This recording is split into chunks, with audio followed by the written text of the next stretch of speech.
प्रणाम सभी को। कैसे हो आप सब लोग? आई होप कि अच्छे होंगे। आज का वीडियो बहुत ही इम्पोर्टेंट होने वाला है क्योंकि इस वीडियो में मैं बात करने वाली हूँ एक बहुत ही इम्पोर्टेंट टॉपिक के बारे में। I am a tarot card reader, astrologer and healer. जब भी मैं पर्सनल कंसल्टेशन लेती हूँ तो सबसे ज़्यादा पूछे जाने वाला क्वेश्चन है कि हमें हमारे पर्सन ने ब्लॉक कर दिया, अब आगे क्या करें। तो इस वीडियो में मैं बात करूँगी कि अगर ऐसी सिचुएशन होती है तो आपको क्या करना चाहिए।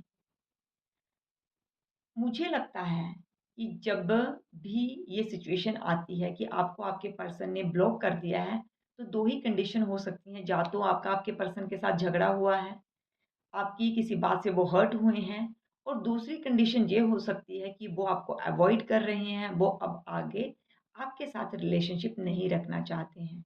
चाहे आप मैरिड कपल हो या फिर आप किसी के साथ रिलेशनशिप में हो, ये सिचुएशन आपके साथ हो सकती है। तब आपको क्या करना चाहिए? बहुत बार लोग पैनिक कर जाते हैं। आप खुद सोचो कि अगर किसी पर्सन ने आपको ब्लॉक किया है, तो उसने डेलिबरेटली ही आपको ब्लॉक किया है। वो मैच्योर है, उसको पता है कि वो आपको ब्लॉक कर रहा है या कर रही है।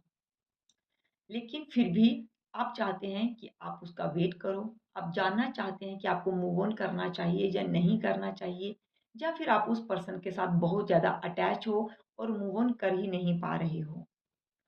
तो क्या करना चाहिए ऐसी सिचुएशन में? सबसे पहले बात कर लेते हैं कि अगर ये कंडीशन बनी है कि सामने वाले पर्सन के साथ आपका झगड़ा हुआ है, तो वो आपको मैक्सिमम कितने टाइम तक जो है ब्लॉक करेगा? क्योंकि अगर वो आपकी केयर करता है, तो वो ज़्यादा टाइम तक आपको ब्लॉक नहीं करेगा। लेकिन फिर भी मान लेते हैं कि उसकी सिचुएशन ऐसी है, उसकी मनोस्थिति ऐसी है कि वो अभी टाइम लेना चाहता है या लेना चाहती है, इस वजह से आपकी बात नहीं हो रही है। वो चाहता है कि आपको आपकी गलती का एहसास हो। टाइम देना चाहता है दोनों को, इस वजह से ऐसा हो रहा है, और अभी भी उन्होंने आपको ब्लॉक करके रखा है। दूसरी सिचुएशन हो सकती है कि वो आपके साथ अब रिलेशनशिप में आना ही नहीं चाहते हैं। हो सकता है कि आपका डिवोर्स इश्यू चल रहा हो। बहुत सारे मैरिड कपल ऐसे हैं जो सेपरेशन में हैं, जो वेट कर रहे हैं अपने पर्सन के लिए। उनको क्लैरिटी नहीं मिल रही है। वो वेट कर रहे हैं कि कब उनके पर्सन उनको अनब्लॉक करेंगे। आप खुद अपने आप से पूछो, अगर कोई पर्सन आपकी केयर करता है, तो क्या वो इतने दिन तक आपसे बात किए बिना, आपके बारे में जाने बिना रह सकता है या नहीं रह सकता है? और अगर वो आपकी केयर करता है या करती है, तो डेफ़िनिटली वो इतने टाइम तक आपको जो है ब्लॉक नहीं करेंगे। लेकिन आप उस पर्सन के साथ इतने ज़्यादा अटैच हो कि आप उसका वेट करना चाहते हो, आप जल्दबाज़ी नहीं करना चाहते हो, तब आपको क्या करना चाहिए?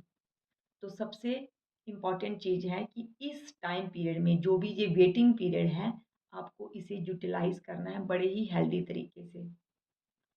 क्या कर सकते हैं? आपको सेल्फ लव करना है, आपको वो सारी चीज़ें करनी हैं जो आपको खुशी दें। उस पर्सन को छोड़ के, उस पर्सन के अलावा जो भी चीज़ें आपकी लाइफ में हैं, जो आप करना चाहते हैं, जिनसे आपको खुशी मिलती है, जो आपके इनर ग्रोथ के लिए इम्पोर्टेंट है, जो आपको पीस दे, खुशी दे, आपको पॉज़िटिव फ़ील कराएँ, वो सारी एक्टिविटीज़ आप कर सकते हैं। सबसे पहले खुद की कीमत जानो। कोई भी पर्सन, कोई भी सिचुएशन इतनी इम्पोर्टेंट नहीं हो सकती है कि जिसके लिए आप पैनिक हो, अपने जीवन को दाँव पे लगा दें और अपनी सारी खुशियाँ, सारी हैप्पीनेस, सारा टाइम जो है उस एक सिचुएशन में या एक पर्सन में इन्वेस्ट कर दें। तो सबसे पहले आपको इनर वर्क करना है। इनर वर्क क्या होता है, इसके बारे में मैं आपको फिर कभी डिटेल में बताऊँगी। लेकिन यहाँ मैं सिर्फ़ इतना ही कहना चाहूँगी कि इनर वर्क में आप सेल्फ लव करना सीखें, अपनी कीमत जानें और अपने आप को मेंटली खुश रखने की कोशिश करें। सबसे पहले आप जब खुद की कीमत जानोगे, तभी सामने वाला आपकी कीमत जानेगा।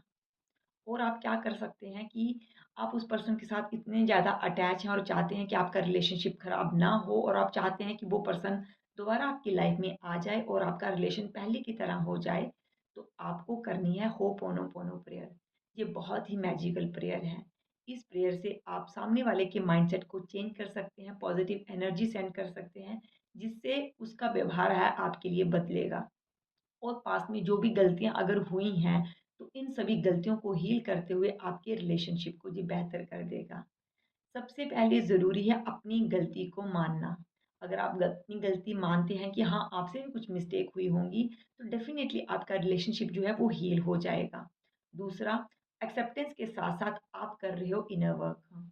आप भगवान के साथ कनेक्ट होइए, किसी पॉज़िटिव जगह पे बैठकर आप किसी मंत्र की चैंटिंग कर सकते हैं। इससे जो आपकी वाइब्रेशंस हैं वो हाई होंगी और आप अच्छा फ़ील करोगे।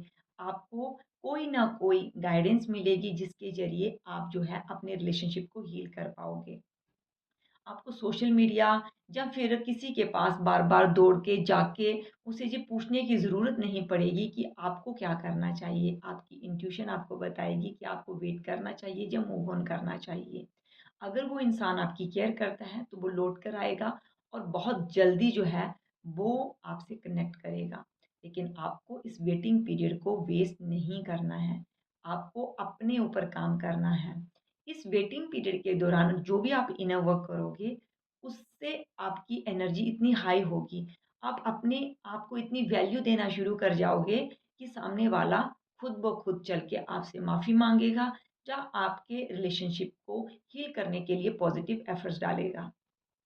इसलिए आपको ये जो वेटिंग पीरियड है, जो अनब्लॉक पीरियड है, इसमें आपको पैनिक नहीं होना है, खुद पर काम करना है, पॉज़िटिव रहना है। अफ़र्मेशंस दे सकते हैं आप, पॉज़िटिव अफ़र्मेशंस का यूज़ करिए अपने लिए और अपने पर्सन के लिए ताकि आपका जो रिलेशनशिप है वो हील हो। और अगर ये सब करने के बावजूद भी आपको पॉज़िटिव जो है कोई भी आउटपुट दिखाई नहीं दे रहा है, तो अपने मन से पूछिए कि आपको मूव ऑन करना चाहिए या वेट करना चाहिए। हाँ, सबसे इम्पोर्टेंट बात अगर आप लॉ ऑफ अट्रैक्शन में विश्वास रखते हैं तो आपको कोई भी अफ़र्मेशन, कोई भी टेक्नीक जो है, वो नेगेटिव होकर नहीं करनी है। इसी माइंडसेट के साथ करनी है कि आपको जो है पॉज़िटिव रिज़ल्ट मिलेंगे या फिर मिल चुके हैं।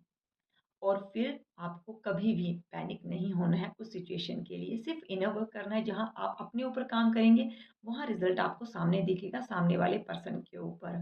तो अपनी कीमत करना जानें, सेल्फ लव करें क्योंकि सबसे ज़्यादा इम्पोर्टेंट आप खुद हो। अगर आप अपनी कीमत जानते हैं, आप खुद से प्रेम करते हैं, तो सामने वाला आपसे प्रेम भी करेगा या करेगी और आपकी कीमत भी जानेंगे। इसलिए सेल्फ लव करें, इनर वर्क करें और बाकी भगवान के ऊपर छोड़ दें। जो आपके लिए सही होगा, जो आपको डिज़र्व करता होगा या करती होगी, वो भगवान जी आपके सामने ले ही आएँगे। अपना ढेर सारा ख़्याल रखें। आई होप कि इस वीडियो के माध्यम से आपको कुछ न कुछ गाइडेंस मिली होंगी। अगर आपको कोई भी डाउट है, किसी भी तरह की आपको गाइडेंस चाहिए आप कमेंट सेक्शन में लिख सकते हैं। तो अपना ढेर सारा ख्याल रखें, पॉजिटिव एटीट्यूड के साथ अफ़र्मेशंस को यूज़ करें और अपने जीवन को बेहतर करने के लिए लॉ ऑफ अट्रैक्शन को यूज़ करें। Thank you so much.